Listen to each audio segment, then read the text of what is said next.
This is Carrie Cassidy and Bill Ryan, and we're with Project Camelot. We're here on Thursday. It's the 12th. The 12th of February, 2009. And we've got Peter Levenda. He is a wonderful researcher and author. He's very well known for his book Forces, which apparently is a 3-book series. Also for his previous book called Unholy Alliance, delving into the background of the Nazis. Peter, I just want to say hello. Thank you so much for taking the time with us today. I have to say I'm incredibly impressed by your writing style, as well as your honesty as a researcher in the way that you write. You actually remind me a little bit of Richard Dolan, and I think you know who he is because you cite him a couple of times in your work. Certainly. And thank you very much for the introduction. I'm very happy to be part of this. Great. So what we wanted to do is give the listener basically a background on where you come from, how you come at this material, because I think that's really important. The fact that it dovetails with a lot of what Richard Hoagland, Jim Marrs, Joseph Farrell, and others are delving into, but may even have predated some of their work and their realizations in this area. And we're talking about how the Nazis, how mind control, and how the direction America is going and why we might be going in a certain direction, and what the underpinning occult significance is of all that. And I think your background is just really stellar in this regard. So please just go from here and tell us where you come from and where you've been going with all of this. Well, I'll try. I tried back in the 1970s during the Watergate era to write a book that was going to explore the relationship between religion and politics, which is a nexus that's always fascinated me. We tend in the United States to think of them as two separate entities. But during Watergate, I began to see a lot of the same personalities crop up that we had run across during the Kennedy assassinations and all of that. And I started to see deeper and deeper parallels. So there was a book that came out in 1960, long before Watergate, called Morning of the Magicians. And it was written by two Frenchmen, Pauwels and Bergier. And it talked a great deal in there about a Nazi occult connection, but it was not documented at all. And I thought that would make a great chapter in the book that I was planning. Let me write something about the Nazis and religion or Nazis and occultism or mysticism. And I went down to the National Archives in Washington, D.C. This was right at the height of Watergate. Nixon was still in power. He was about to leave. It was a month or two before he left. So the whole thing was a fever pitch in Washington. But oblivious to that, in a sense, I was at the National Archives looking at captured German documents. And as I was in the National Archives, the archivist there, a very famous archivist, anyone who studied the Nazis back in the 70s and 80s would have known about Dr. Wolf. And when he found out what I was trying to do, he suggested that I look at the records of an organization called the SS Ahnenerbe, which was actually a division of the SS that was specifically concerned with occult and mystical research. And I was stunned. He led me to the microfilm rolls. I started going through the machines, and here I realized my jaw dropped. I was looking at the actual documentation of a full-fledged Nazi program to investigate occultism. Other authors had talked about a Nazi occult connection. The book, The Morning of the Magicians, talked about it at length, but there was no documentation at all. And some of the other books that had come out at that time, for instance, The Spear of Destiny and some of the others, talked extensively about this, but there was no documentation. So it seemed like speculation until suddenly I'm staring at all the documents. And page after page after page of research in Tibet, Tibet expeditions. There was research to find the Holy Grail. There was all sorts of bizarre SS programs that were being financed heavily by the Nazis during World War II. So it got me thinking that maybe there is a lot of documentation in the world. Maybe you can find evidence of all of this without having to speculate too much. So the Nazi documentation got me very excited. I lived in New York City at that time. I'm from New York City. I was talking to a lot of friends of mine who had their roots in Latin America and South America. I read a book by Ladislas Virago called Aftermath, which is about the survival of war criminals, Nazi war criminals in South America. And I came across the mentioning of a weird establishment in Chile called Colonia Dignidad, the colony of righteousness. And this was supposed to be a kind of Nazi safe house, which was also a weird religious group high up in the Andes Mountains. And I thought, this is just too good to pass up. So here not only do I have the documentation from World War II, but now I have a real live Nazi sanctuary in South America, which is also a religious operation, which is exactly what I was writing about. So I decided to go to Chile, this was in 1979, and see this place for myself. And this was during the time of the Pinochet dictatorship. There was martial law in the country, but I managed to make my way down to a small town halfway down the coast of Chile called Parral, and close to the small town is the colony, Colonia Dignidad. I managed to go up there. The story is told at length in my book on Holy Alliance, but I managed to go there on a Sunday morning in June of 79, and I was briefly detained. I was kept there. I was forbidden to leave. My passport was taken. The film was taken out of my camera, and I was told by the Germans, and these were Germans, these were not Chilenos, these were not Spanish people. I was told by the Germans that I was not welcome in the country, that I had to leave Chile immediately.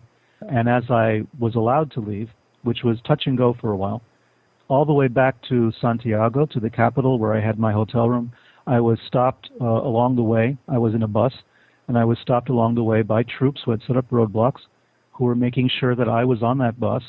And when I got back to my hotel room, there was a note waiting for me that said I was on the next plane, that a reservation had been made. So the amount of influence that a Nazi network had in 1979, 79 was so many years after the end of World War II. You know, we're talking 25 years later. They still had such great influence in a country so far away as Chile that I began to see there was a lot more going on than even I suspected. And that eventually became Unholy Alliance. I began to see the connections between governments in Bolivia, Chile, Argentina, Paraguay, an extensive Nazi network, a lot of money that had left the Third Reich when the Nazis had lost the war. And I began to realize that the Nazi Party was not a political party, the way we understand political parties, but that the Nazi Party was a cult. And if you look at it from that point of view, you can understand the true nature of this kind of evil, because the Nazi Party they're not going to go away simply because they lost the war. The old war criminals who escaped, and some of them are still alive, a few of them have died recently in South America, in Chile and in Argentina. They have their followers, they have their philosophy, their ideology. Forgive me for interrupting you, Peter, but Sure. It sounds implicit in what you're saying, then, that they have support from deep within the governments of those South American countries. Well, sure. I mean, it depends on which regime is in power at any given time. But let's take the example of Bolivia. Klaus Barbie, who was the butcher of Lyon in France, who was a man responsible for all sorts of war crimes in France, at one point became the chief of the secret police of Bolivia. I mean, he had a federally appointed position in that government. Walter Rauff lived for a very long time in Chile. Walter Rauff was the man who designed the mobile gas chambers, the vans that were used to rechannel the exhaust into the vans to kill prisoners. I mean, all of these people found safe haven, not only in South America, but in the Middle East and in Asia as well, to a certain extent in Australia. And in the United States as well. Absolutely, certainly. Of course, we've had many cases here in the United States of war criminals that we found, uncovered, and occasionally shipped back. I mean, a famous one, which got me very involved in the story, was the man who, for a long time, was the head of the Romanian Orthodox Church in the United States. Here was an archbishop who, during World War II, had been a member of the what was the name? The Iron Cross, or the Iron Arrow, I think, a Romanian Nazi organization who had tortured prisoners. Here was a man who was a devoted Nazi, who after the war was over fled to the United States, and although he had no seminarial training, as far as I've been able to uncover, he managed to take over one branch of the Romanian Orthodox Church in our country, in the Midwest, and was not even discovered until maybe 20 years ago when he was forced to leave the country. So yeah, we've helped a lot of people escape. The Catholic Church also, to a certain extent, was involved in that. An operation called Caritas during World War II, which provided Vatican passports to help some of the more famous war criminals escape to South America. So there was a lot of collaboration. And even in our own country, in the United States, we had Operation Paperclip, in which we brought Nazi scientists over to help with our space program, among other things. So that got me working on what eventually became Sinister Forces. I began to wonder, how was it that we in the United States could have sold our souls so easily to something as heinous as a criminal organization like the SS, and to the Nazis in general, to bring their scientists over here to make them work for us and really to give them great jobs, to give them positions in our industry. Walter Dornberger is an example, who held a job on the board of directors of Bell Helicopter. All sorts of people who worked for the space medicine program in Texas at Randolph Air Force Base. There's a very big story there. Right, and that has tentacles that go to the whole mind control aspect, and I think that you cover that, really wonderfully in Sinister Forces. I mean, I can't imagine what you do in book 2 and book 3, but I have to say that that's really a huge story. Well, I developed the same ideas in book 2. I focus a lot on the Charles Manson family as a kind of quintessential example of what Sinister Forces might be, from the behavior modification, mind control aspect. And then in book 3, I sort of lay out what I think is the whole story and how this works. I connect serial killers to mind control operations and try to understand. I mean, our country, the CIA in particular, in the 1950s, 1960s, all the way up through until about Watergate, until the 1970s in the Rockefeller investigations, was involved in one of the most bizarre experiments of modern times. I mean, here we were trying to figure out how the human consciousness worked, how to understand memory, volition, how do we erase a person's memory, implant new memories, how do we make a person do something they would not ordinarily do, for instance, committed an assassination, and then forget about it and not know why they did it. I mean, this was something like a medieval king, you might think, is hiring alchemists and magicians, to contact the other world. We were doing that in the 1950s and 60s, and probably still are today. We have operations in which we're trying to understand how the mind works, and then to control it, like a sorcerer's apprentice. Our intelligence agencies stuck their fingers into human consciousness and started playing around with the contents. And what's the answer to your own question, Peter, which you posed just a couple of minutes ago, about how, I think the words you used were, how America could have sold its soul to the extent when it not only brought these Nazi scientists over to American shores to give them great jobs, but actually seemingly embraced their own agenda and took it much further. Were there evil forces at work in America during the Second World War, or was this something that was opportunistic because they realized the magic that they suddenly held in their hands and thought that they could use this to their own ends, and it was too great a temptation to resist? Well, I think, as usual, the causes take place on different levels simultaneously. I think to point in one direction only might be a mistake. I think sometimes it's desired that we do look in a certain direction and not look in another one, the idea of misdirection. I talk about Sinister Forces. I mean, that's the title of my series. And I took that title from Watergate because that's how I started this research. And, quote-unquote, Sinister Forces were blamed for that famous 18-and-a-half-minute tape gap on the Oval Office tapes, on Nixon's office tapes, where there was suddenly a big gap and no one knew what he had said. I think it was Alexander Haig or Buzzard who had said that the tape, the hissing sound on the tape, was the result of Sinister Forces.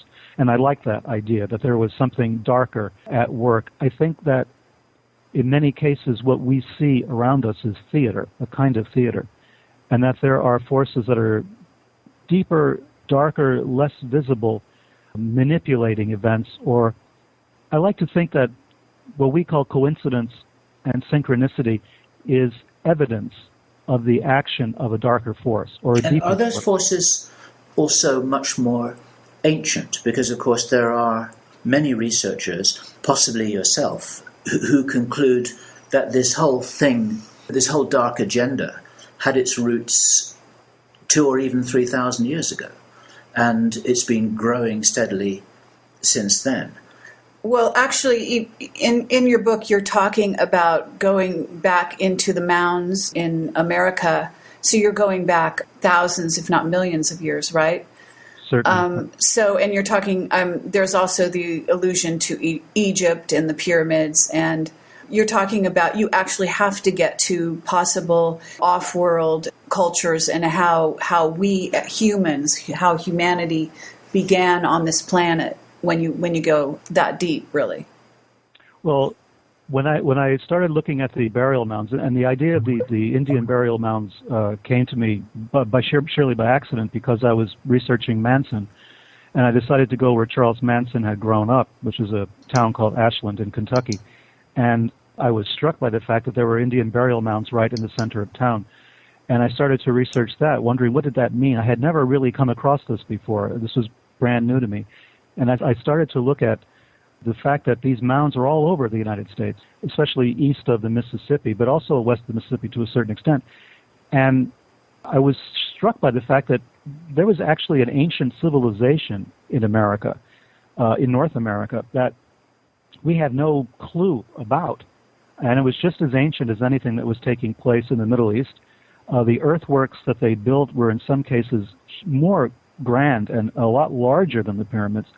And we know so little about it. And I began to look at America as a kind of haunted house. And I began to ask myself, what forces are there really at work here? The coincidences that we come across, especially a conspiracy theorist, anybody who begins to investigate the Kennedy assassination is probably the most famous example, will come across dozens and then hundreds and then maybe thousands of coincidental connections between people, places, and events, which drives them crazy. And a regular historian, a mainstream historian, is going to say, well, that was a coincidence, and that was a coincidence, and that was a coincidence, and dismiss them all because he cannot see a real cause and effect relationship. But to me, and it happens to all of us who investigate these things, we find ourselves bedeviled by these coincidences. I mean, I was researching sinister forces for a while in Asia. I was in Southeast Asia, in remote areas, and I would walk into an old secondhand bookstore and find books that I needed for my research. And they were books maybe on Charles Manson or something that I had never heard of before. Scholarly texts would suddenly appear, or texts would appear that had been written and printed privately by someone involved with the group that I call the Nine. All of this stuff would fall into my hands, even though I was in the middle of nowhere near any sort of academic structure, or nowhere near a Barnes & Noble bookstore or anything like that, but just really in the middle of nowhere. So the multiplication of these events, to me, is an indication that something else is at work, that maybe we need a quantum consciousness approach to history itself, not just to our own minds in a kind of theoretical way, or a spiritual. Absolutely. But in history. Yep. You're talking about Pluharich. I'm not sure how you say his name. Pluharich, right. Yes. And that opens a can of worms around the mind control, and how the mind control itself seems to stem from those early beginnings, and who the consciousness that supposedly Pluharich actually got into contact, those 9 people, of which there are people that have written books since then and gotten involved in supposedly being in contact with, if not those intelligences, then others. Some call it the Giza intelligences. So it's all going back to somewhere back there as well. Well, yeah. And I mean, if you begin with Pluharich, you can see the contours of what I'm talking about quite clearly, because here was a man who was a researcher into the paranormal, but he was also a captain in the U.S. Army and a medical doctor, all of these things all together. And this was all during the Korean War. And here is a man who was giving lectures to the military on how to weaponize ESP, how to use man's telekinetic and telepathic powers as a weapon in the fight in the Cold War. At the same time, he's holding a seance, or a series of seances, at a farmhouse in Maine, to which he's invited a handful of people. But the people he's invited are some of the wealthiest families in America, the most powerful families in America, blue bloods, who are descended from the signers of the Declaration of Independence. And the thing that fascinates me about this is that this is thoroughly documented stuff. There's no speculation about this at all. Anyone can go and look it up and find out for themselves that these people did meet. They conducted a seance. They were in contact with some extraterrestrial or supernatural group of beings, which called themselves the Nine. And we're talking about people who were also tangentially involved in the Kennedy assassination, which would take place 10, 15 years after these events. I mean, it's stunning. I mean, you ask yourself, what is the connection? How could this possibly be? What did you think of Picknett and Prince's book, The Stargate Conspiracy, that you must have read as part of your research? I did read The Stargate Conspiracy, and I wanted to shout at Picknett and Prince, just go a little bit further, go just a little bit more, and you will see the connections right back to the Kennedy assassination, because I was thrilled they were writing about these events, about the Nine also. They were writing about Puharich. They had mentioned him. They had mentioned this group, but they had not drawn the connection. They had not connected the dot between, for instance, Arthur Young, who was a prominent member of the Nine, a man who invented the Bell helicopter, which I had mentioned just a little while ago as having been involved with Nazi scientists. When you talk about the Nine, are you talking about a human group or an off-world group, or is this an allusion to two groups of nine? Well, when I talk about the Nine, I'm focusing first on the human group because those are the names of the people that we know. But of course, they were considered to be the earthly representatives of the spiritual or extraterrestrial group that called itself the Nine. What is that earthly group of nine? Well, the Nine included families, for instance, Arthur Young and his wife Ruth Forbes Payne Young, who is a relative of John Kerry's, as a matter of fact, John Forbes Kerry. So we have Arthur Young and his wife, Ruth Forbes Payne Young. We have a DuPont. We have an Astor, all as part of this group, as well as Puharich. So the Astor family was there, the very wealthy American and British family, the Astors. Of course, everyone knows the Astor and the Waldorf Astoria, et cetera, et cetera. John Jacob Astor was on the Titanic. So we have the Astor family. We have the DuPonts, of course, extremely powerful, wealthy, influential American family. And we have the Forbes, as in Forbes magazine and Steve Forbes and all of that. That family was represented. Her name was Ruth Forbes Payne. Payne was one of the original signers of the Declaration of Independence. She is a direct descendant along that line by marriage. And Arthur Young himself, the inventor of the Bell helicopter. So you have a family grouping here of some of the most aristocratic family names in America. If we had royalty, they would be DuPonts and Astors, Forbes and Paynes. Did they call themselves the Nine? Or is this your term for them? I mean, did they have an agenda or some kind of a thesis or a reason for being together and were recognized as a group of that size? Well, they called themselves the Nine in this fashion. They held a seance. Puharich was conducting a seance. He had a medium from India, a Dr. Vinod. And Vinod was in telepathic communication with a group of beings that was somehow in space, hovering over the earth, and there were 9 of them. And they told the group of 9 individuals, we are 9 and you are 9. Therefore, you are the Brahmins who are going to bring a new wave of enlightenment or a new wave of evolution to the planet.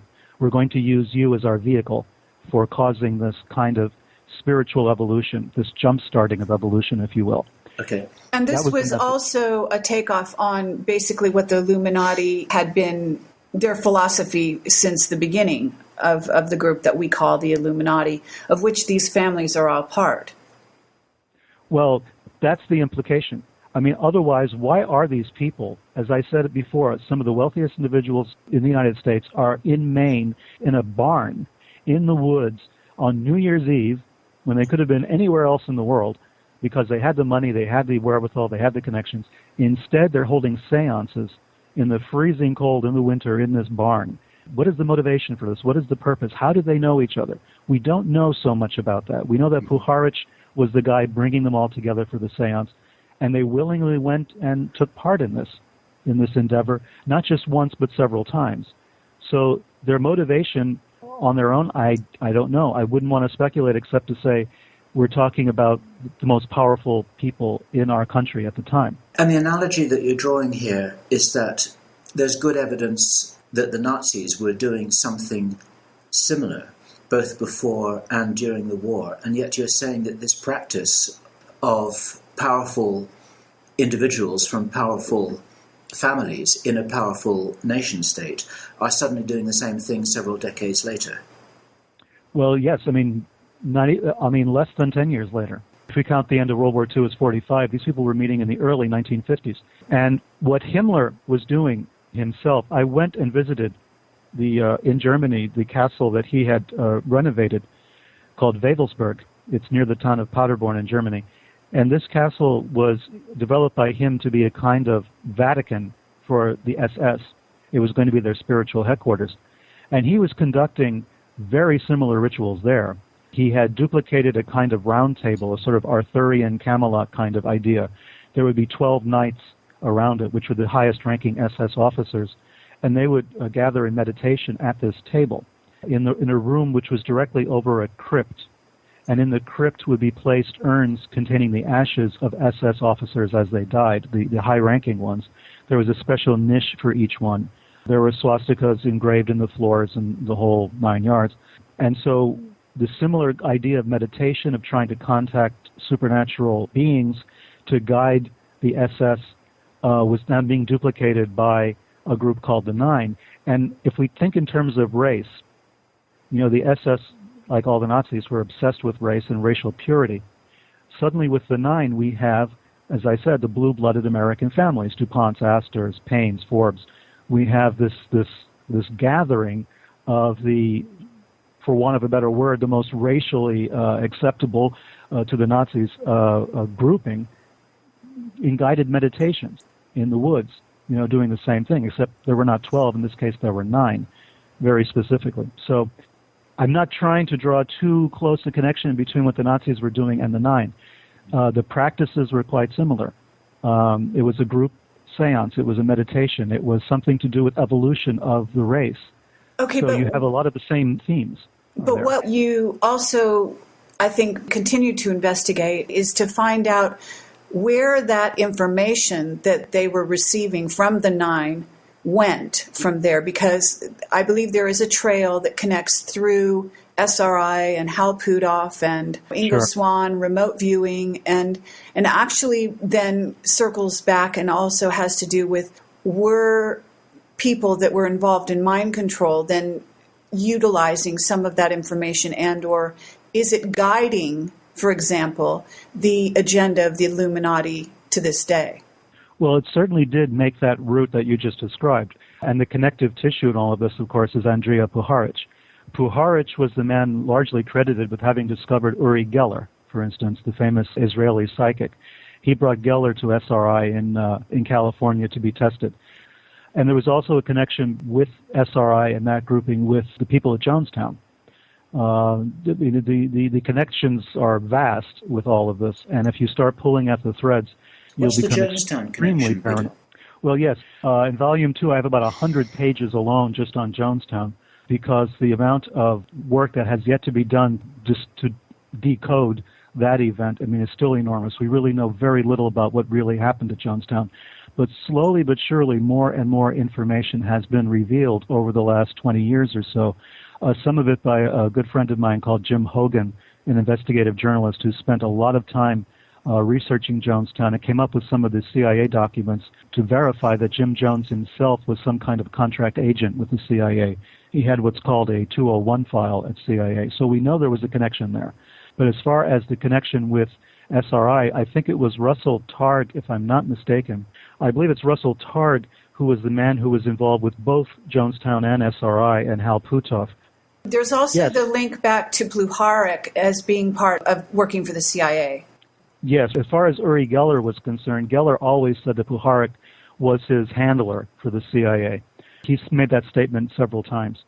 But as far as SRI is concerned, Russell Targ, the physicist who was part of the SRI group, by his own admission was involved with a group of Jonestown survivors. He was director of counseling at their Human Freedom Center in Berkeley and left them to join SRI to study psychic phenomena.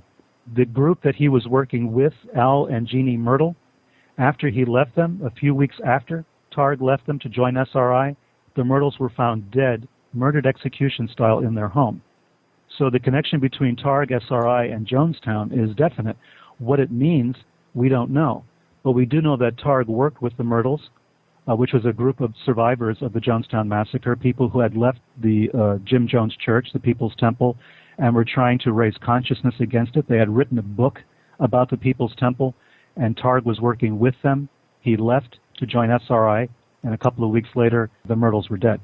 Murdered, execution style. So you have to also say that with all of this, what happens is some people will fall on working for the positive, and some will be working actually for the negative agenda within the fact that there are connections between these organizations, because there's very definite connection between the CIA and SRI and between Pluharic and CIA. So you get all these connections with CIA. Gordon Neville, the Kennedy assassination, all these link back to the CIA. So it gets really convoluted. It's really fascinating, and I know that you've studied the occult in great depth. Have you come to any conclusions? Are you going down some trails now that perhaps are not publicized? Well, not publicized to the point that I don't quite know how to explain all of this yet in any way that makes any kind of sense from an academic point of view, but it has occurred to me during this kind of research. As I mentioned before, I consider coincidence and synchronicity to be evidence of the operation of these forces.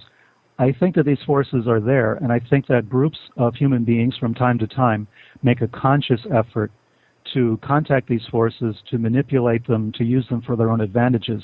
I think that CIA did that with MKUltra and Operation Bluebird and all of the mind control experiments they did.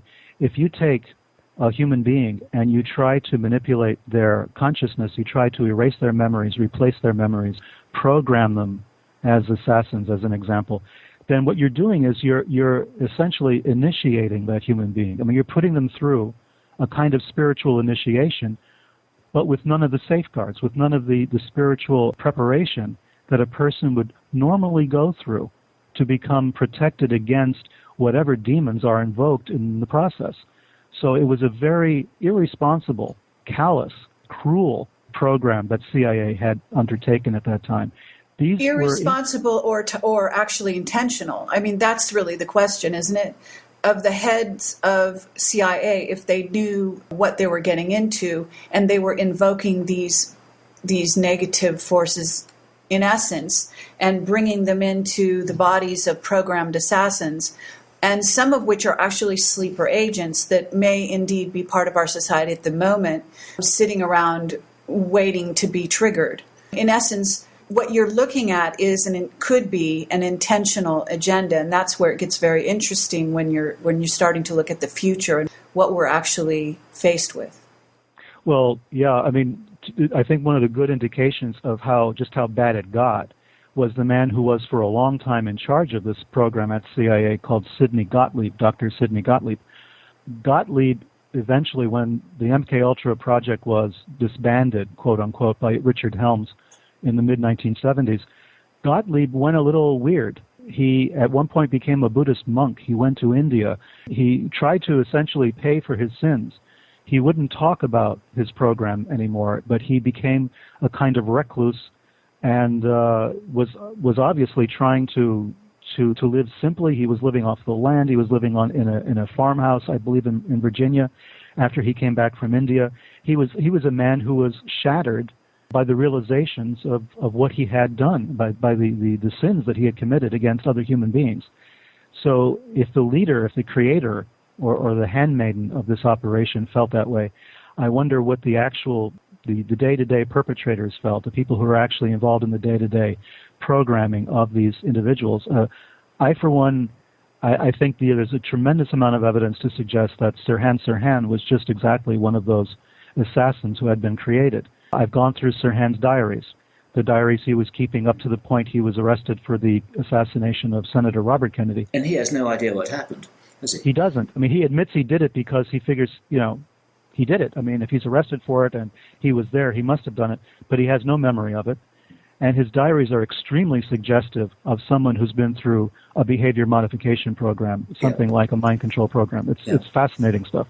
I read a wonderful book, which I got I also had the experience of what I guess you could call the International Library Angel suddenly depositing a book at your feet when you're traveling. It was a book by Long John Nabel, who was the Art Bell radio host of his day, who operated in the 1950s, who wrote an amazing book about the control of Candy Jones. You must be familiar with that. Yeah, I do. I'm fascinated by that account as well, and I think it's genuine. It's been attacked, of course, by other researchers and authors by saying that Long John Nebel kind of made it up or Candy Jones never went through this. But if you really go through, and as I do, which is the thing that I do, is I go through and I try to document what goes on. I met Candy Jones a couple of years before she died. I was actually interviewed by her on radio in New York City. And from my point of view, what she discusses, especially her trips in Asia and in Taiwan, have the absolute ring of truth. I mean, I've lived in Asia for a long time. I've traveled in those countries. The things that she discusses, I believe, actually did occur. Mm-hmm. I think that she did not make them up. I can recognize the places she's talking about. So I read that book several times, and it rang very, very true to me. Yeah. This was not a sensationalistic thing that she was making up. I really do believe what she said had happened. So where are you going now with everything? Because you don't really keep your blog up. You had been talking about McCain as a possible mind control victim, and I think there's great evidence to that effect. I'd be interested to hear what you have to say about Obama. I don't know what your current situation is. The powers that be, are they aware of you? Have they made your life difficult? Because you seem to be one of the best researchers actually pulling these threads together in one place. And what does this mean for us at the beginning of 2009, looking at the next few years and what this may mean for this country and the world? Yeah, I mean, these are very good questions. I took a little time out for a while to get a graduate degree in religion, and the thesis that I wrote, I published as Stairway to Heaven, which came out about a year ago. And I have another book on the Freemasons, which is coming out in April. I've kept my hand in all of this, and I've been doing a lot of academic type work on the one hand, and then a lot of investigative work on the other. The political situation, the way I look at it these days, as I mentioned before, is theater. It is basically theater. We are watching a play being acted out in front of us, and we're all willing or unwilling audience members in this play. I think we have to not believe a lot of what we see as being real, quote unquote. It's a kind of consensus reality. We all kind of agree that certain things are real and certain things are not. And I always like to talk about the root of the word reality, because the word comes from a very interesting Indo-European root, which also gives us royal. It gives us what is real and what is royal. And basically what that means is, to me, whatever the king says is real, is real. In other words, there's a kind of agreement that we all enter into, a kind of contract where we agree that certain things are and certain things are not real. And I think we've come to the point where we have to revisit what we call real. We have to revisit reality to a certain extent. We have to come up with a new paradigm, a new way of looking at reality, because it's not working for us, the old way of looking at it.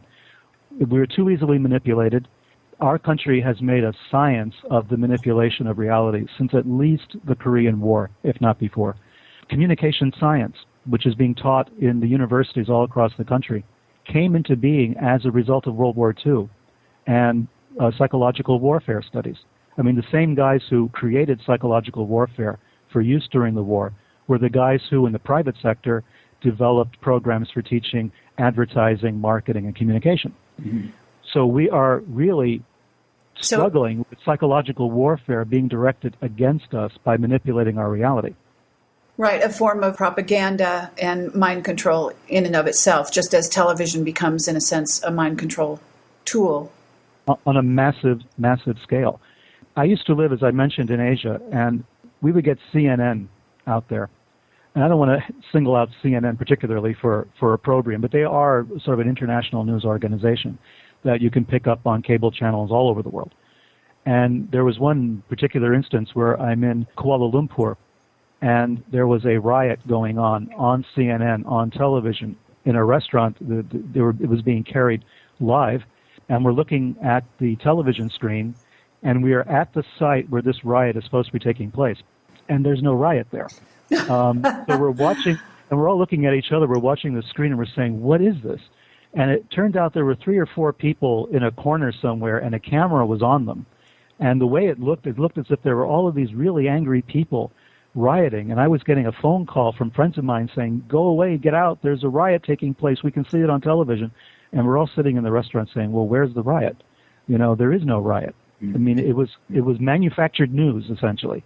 And if that happened that one time, how many other times has this happened? You know, how much of our news is being manipulated or controlled or created, you know, as we watch it? Right, but as a researcher going into this as deeply as you have, you must be able to look towards the future and come to certain conclusions and or think about certain uninvestigated trails to look down. I am curious, do you think, for example, there are sleeper agents because, you know, we keep having these incidents happen and they seem to be evidence of mind control operations in which you have school kids suddenly flipping out and so on and so forth. Where's it all headed? Well, if we characterize the agents of this madness as individual human beings, we might be missing something darker and something deeper. I believe that there are individual agents, of course. I mean, that's what I investigate. That's what I write about. That's where the evidence leads me. But sometimes I think that there is something else at work here. I think that there is a kind of level of consciousness that is creating this for us as well, and that we're victims of it because we haven't learned how to fight back. We haven't learned how to take control of our own consciousness. We're essentially allowing others to do that for us. And I think that we have a kind of responsibility, perhaps now more than ever because the information is available to us, of fighting back by taking control of our own minds, of taking back control of our own consciousness, of trying to deprogram ourselves, if you will, away from what we're being fed on an almost hysterical basis. I mean, things have ramped up to the point where paranoia, fear, anxiety, stress levels have increased so exponentially. It's as if someone wants us to have this collective nervous breakdown. And we have to take a stand and fight against it. I think that if my research has shown nothing, it's shown that humans who are involved in this quite often don't really understand it that well themselves. I'm talking about the CIA. I don't think that the people who ran MKUltra really understood the full ramifications of what they were doing. They had a very narrow focus. They wanted to create deniable assassins, as an example. And that was their focus. They didn't realize the other forces they were unleashing at the time. And I think that there are paths. There are shamanistic paths. There are paths in the occult that might be actually beneficial for us to investigate, to understand how we've been manipulated, how our consciousness has been manipulated, our reality itself has been manipulated. I think we have the chance because there is such an amount of information available. But we are headed into a very dangerous impasse, a very dangerous place. I agree. But I think that we don't realize how much power we have as individual human beings, or as small groups of individual human beings, to combat this madness. And I think we can take back our minds and our lives from these forces, from these sinister forces. Are you able to say anything, do you feel, about the role of the Vatican? How much time do you have? You know about the work of Eric Phelps and that large body of research that he, among many others, represent. And I just wondered if you could pull some of those threads together, once again, for the benefit of our listeners who would like to see as much of a summary of the big picture as you're able to present here. Right. I grew up as a Roman Catholic. I was born into a Catholic family in the pre-Vatican II days. And when Vatican II happened, I was actually kind of disappointed. I didn't like all of the, guitar playing masses that were taking place and all of this stuff. I felt a little cheated of the mystery somehow. But then as I started to research the Nazi information, that's when I phase one of my disenchantment or disenlightenment or whatever you want to call it took place.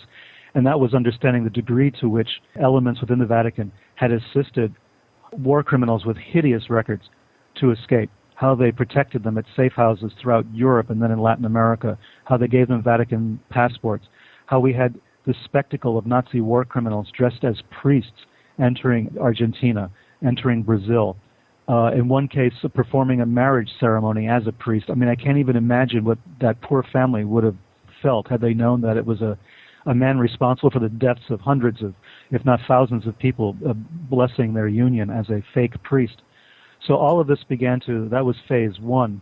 Phase two was realizing that what we've been told about Christianity itself, particularly about the Catholic Church, is based on so much disinformation and so much manipulation of history and historical facts that we really don't know what the Catholic Church is anymore, or what it ever was. We don't know what's going on there. I mean, the Vatican scandals, the Masonic scandals, the Propaganda Due P2 Masonic scandal alone should have alerted people to the degree of perfidy and cupidity that was taking place within the Vatican. I mean, we had Licio Gelli and Roberto Calvi, all of these characters who were heavily involved in the Vatican and at the same time financing right-wing terror squads, assassination squads in Europe, in Latin America, working with Francisco Franco, the dictator of Spain for so many years, heavily involved with fascist organizations and operations. It was mind-numbing the extent to which this was taking place. So I have a very hard time. You know, I'm a thankfully very lapsed Catholic. You know, I want to stay that way. I can't believe that I would go to the bishops, archbishops of the Catholic Church and accept spiritual guidance from people whose own morals and ethics I have to question on almost a daily basis. Well, also, there's a link between the Vatican, the Illuminati, and the U.S. government, apparently. And can you talk about that a little bit? Because when you're talking about the Nazi influence in America, and you're talking also about the powers that be with Paperclip, the ultimate space program, and all of the levels at which the Vatican is involved, from what I understand, their Secret Service was basically the model upon which secret services all over the world have been built. Well, sure. In fact, even the SS, the Nazis, emulated the Jesuits. I mean, Himmler wanted to create a Jesuit order for himself, and that was what the SS was, hence the black uniforms and the rituals in the churches and the rituals at night in the forests and all of this other stuff. It was a kind of pagan Jesuit order that Himmler was trying to create. I mean, people may have disliked or even hated the Catholic Church of the Vatican, but there was so much of it that they wanted to emulate, that they wanted to duplicate. But the problem is that we have so much information to discuss that it would take hours to get into it. I'll just bring up one or two points that will enough to scare you. And probably, I think the place to look in the beginning, if you want to see the connection between the Vatican, Nazis, and even the Illuminati, would be the Knights of Malta and some of the other chivalric orders that the Vatican maintains and supports. I won't even go into Opus Dei, which is a whole other kettle of fish by itself. I mean, we're talking about a man who created that order who had pro-fascist, pro-Franco sentiments. I mean, there's no question about it, and how he could be canonized is absolutely beyond me. But anyway, look at the Knights of Malta, look at the connection between leaders of the CIA, many of whom were Roman Catholics, members of the Knights of Malta, or members of one of the other chivalric orders around the Vatican. When I was growing up in the Bronx in the 1960s, I saw with my own eyes the influence that churches had with intelligence agencies and intelligence agencies with the churches. I mean, I witnessed it as a young man of 18, 19 years old, working with a church in the Bronx that was heavily involved with intelligence operations, which was actually a front for intelligence operations. And that brings us back again to David Ferrie and Jack Martin and the Kennedy assassinations, because I met the bishops who ordained and consecrated David Ferrie, Jack Martin, all these peripheral figures that you saw in the movie JFK, you know, being played by Joe Pesci, being played by Walter Matthau, I think. These were people who were heavily involved in a church. They were also involved in intelligence activities. They were also involved in anti-Castro Cuban activities, and considered to be involved in one way, shape, or form with the assassination of a president in Dallas. So the nexus between religious organizations and intelligence organizations is thick. It's just thick.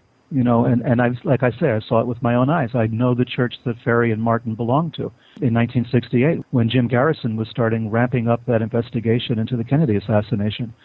David Ferry died mysteriously, but he was a priest and a bishop with one of these churches.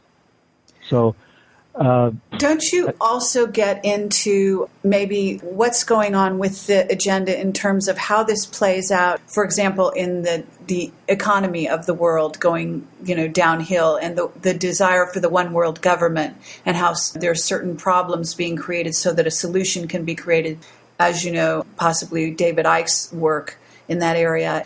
So what I'm wondering is, are you following those threads such that obviously you see the economy going down in America and around the world? There are sacrifices, blood sacrifices. Some of these things are, or maybe even all of them, are actually planned as some kinds of sacrifices to these hidden dark entities in order to make certain things happen upon this planet. Well, if we don't characterize the economic situation as a purely economic situation, I think we can see more clearly what's taking place. In a previous era, this might have been a vast military conflict. It might have been a World War III or a World War IV or something. Now we're fighting that same war, but we're using economics to do it. This is a different approach to the same type of general control that's being exerted over the world. I mean, the whole world cannot go broke. The money is somewhere. That's the funny thing. The humorous part of this thing, if you want to be funny about it, is the fact that, we're thinking that the whole world economy is going down, but basically what happens, especially with capitalism, is somebody gets rich and somebody gets poor. So who's getting rich? During Watergate, we were told to follow the money. And I think if we follow the money today, we can find out who's doing what to whom. We can find out who's actually doing this kind of control. I've been looking at it. I've been trying to following the money in today's economy is extremely difficult to do. I think even members of Congress are finding themselves totally unable to even explain what's happening. Some of them are not able, some of them are strictly not willing. But if we can follow the money, if we can start pulling the threads on the money over the last 12 to 18 months, we can probably figure out who's behind this thing. And for me, it's been very difficult to do, although I've been trying to cover it. I think the answer is out there. I think, as Fox Mulder used to say, the truth is out there. But we have to look at the evidence, and the evidence is there. It's very hard to figure out. If we're talking about manipulation of the world economy, it's because we're being prepared for something else. Obviously, there's an agenda. It's not strictly to make some people rich at the expense of others. That's been going on forever. We don't need a collapse in the world economy to do that. So if a collapse is being engineered in the world economy, it's to create a circumstance or a set of circumstances conducive to another phase of action, which has nothing to do with the economy. As you said, it might be a one world government, possibly. It might be something more heinous than that. A collapse of the economy may be a way to keep in place the types of controls that were put into our government during the last 8 years.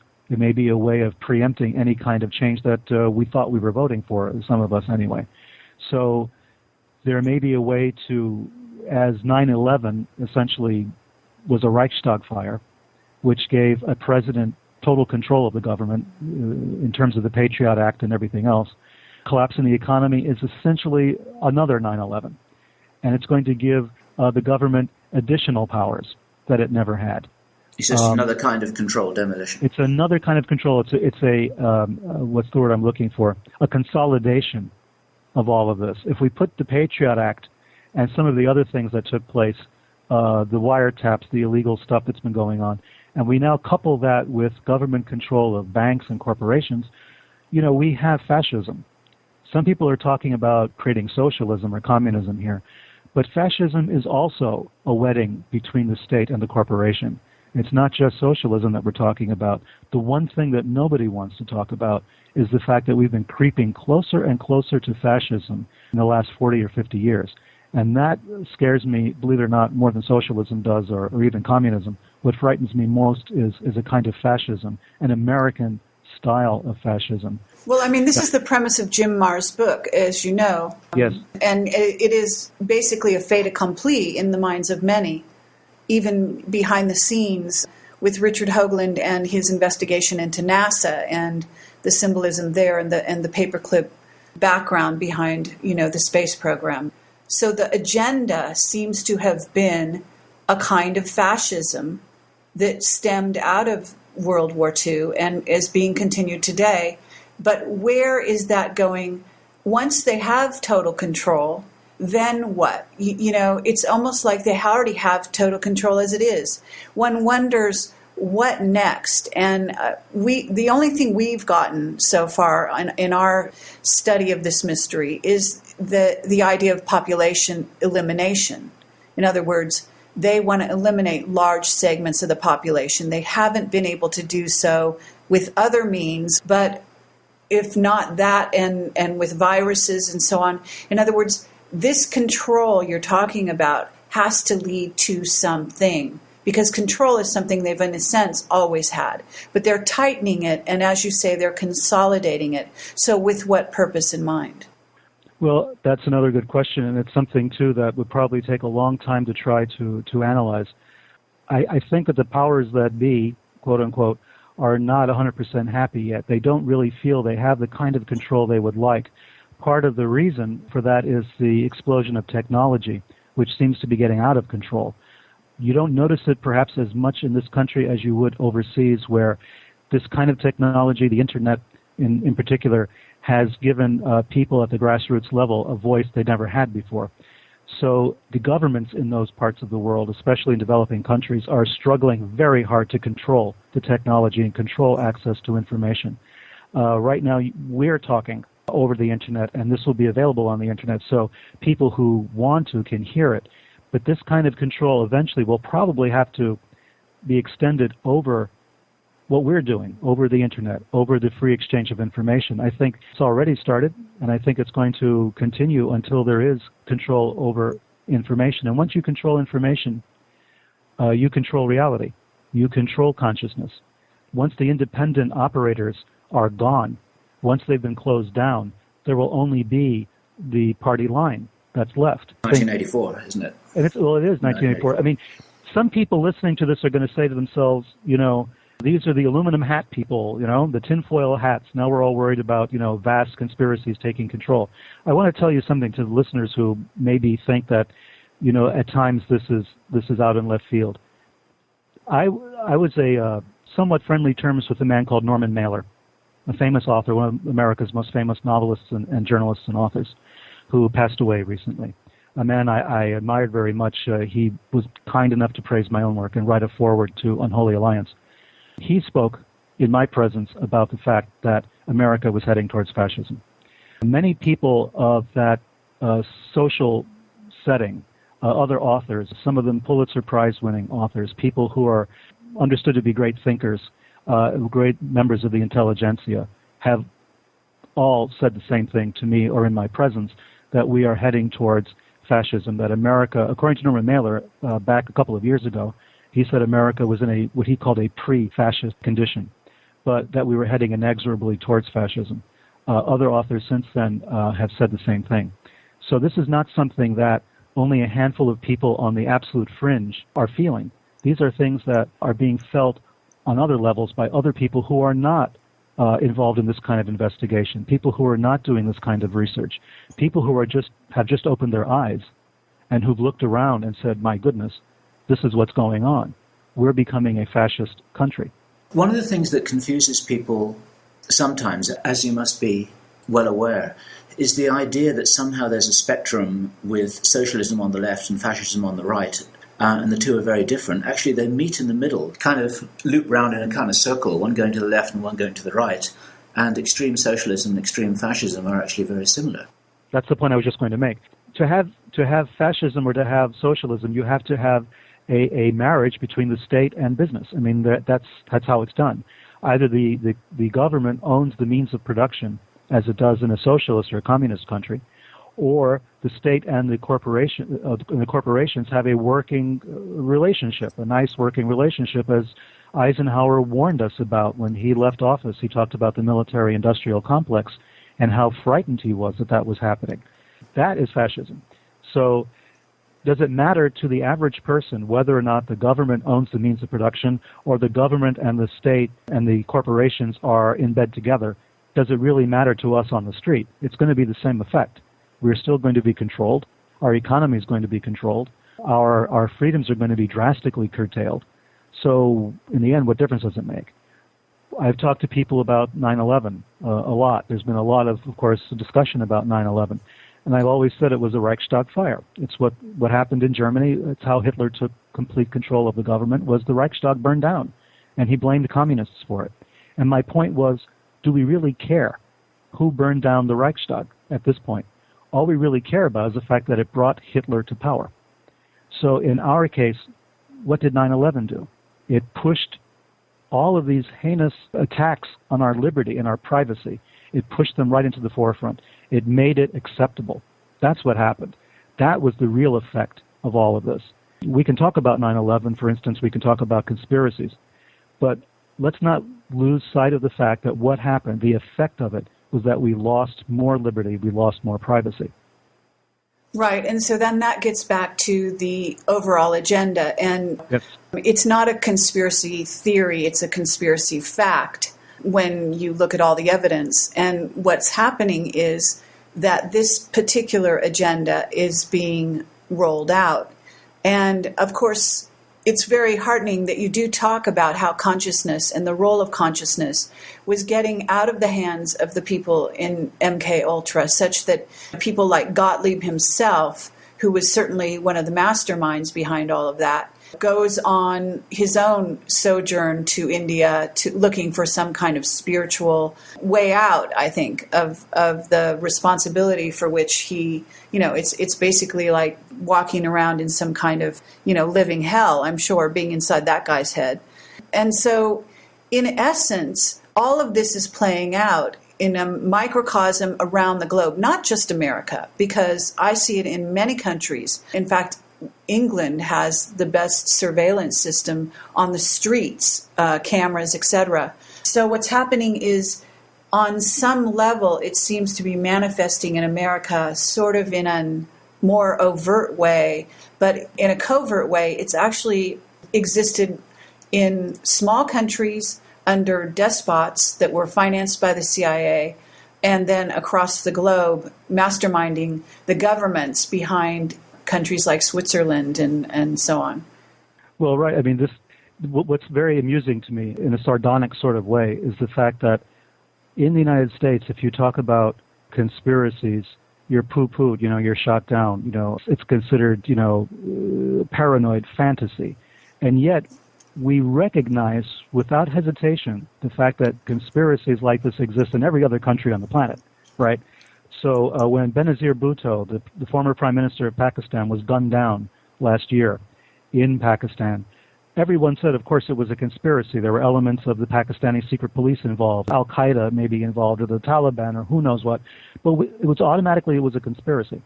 However, according to mainstream historians, not a single person assassinated in this country has ever been assassinated by a conspiracy. No conspiracy, nothing to see here, move along, right? Yet we have this idea somehow that the U.S. is immune to these events, and yet we overthrow dictators in foreign countries. We've overthrown and committed assassinations in Guatemala, in Iran, back in the days of the Shah. We overthrew the government of Allende in Chile. We put Pinochet in power. All of these things we do on a regular basis, and we've done it for years and years and years. And yet somehow it doesn't take place inside the United States. Why is that? Why is it so impossible to believe? Right. And I think that, though, nowadays it's a lot easier to sort of get people to not so much believe, but really understand what, the roots of conspiracy. And ever since the death of Kennedy, I think that America's eyes have slowly been opened along those lines, at least many. Although certainly 9/11, you still get people not able to accept the possibility that a conspiracy took place there. So again, I guess we've gone full circle with you in many ways. we're going over some material here that is just, the roots are everywhere. The conspiracies, if you will, are everywhere. It's very heartening to know that you are behind the wheel investigating all of this and documenting it and pulling as many threads together as you are. I encourage people to follow your work. I certainly want to read a lot more that you've written. Where I'm going now, I'm still in the midst of all of this. I'm still in the midst of researching. I don't know what my next book will be. As I mentioned, I have a book on Freemasons coming out in April, which is kind of a look at the connection between the Masonic Society and the Mormons and some of the occultism that was taking place in our country before, during, and after the Revolution, the American Revolution. So I look at the connections that were there. It's a kind of a general look at Freemasonry. I'm not a Freemason myself, of course. That's coming out in April. Stairway to Heaven was really more about Kabbalah and Chinese alchemy and that sort of thing, a very spiritually oriented book trying to understand some of the implications of some of the ancient writings. So where I'm going to go from here, I'm constantly collecting information. I'm constantly building up files of data, trying to see more connections, and I'm sure I'll have something like this to share with you soon. That's fabulous. One thing I do want to ask you, the book you were talking about, that you investigated the occult quite deeply. I was involved with it, yeah, the Necronomicon, of course. I mean, I've made no secret of that. I've done some interviews based on that. That was an occult work that I think today it's one of the critical texts probably of the mid-20th century on occultism. It's been reviled by a lot of people. People claim it's a hoax. Other people say it's a very terrible book or it's a very powerful work. I look at it as a survival of an old Middle Eastern occult practice, which involved a process of initiations, going through a series of gates, gaining greater and greater illumination or enlightenment at each time, each passing of the gate. It's an interesting book, and the events around it were interesting as well. We'll have to revisit that with you because I'm fascinated by that as well. Well, thank you, Peter. This has been fascinating. We're both really very interested in what you're going to be doing in the future, as well as to get into your work after this conversation. And thank you for taking the time today to talk to us. It was my pleasure. Thank you very much.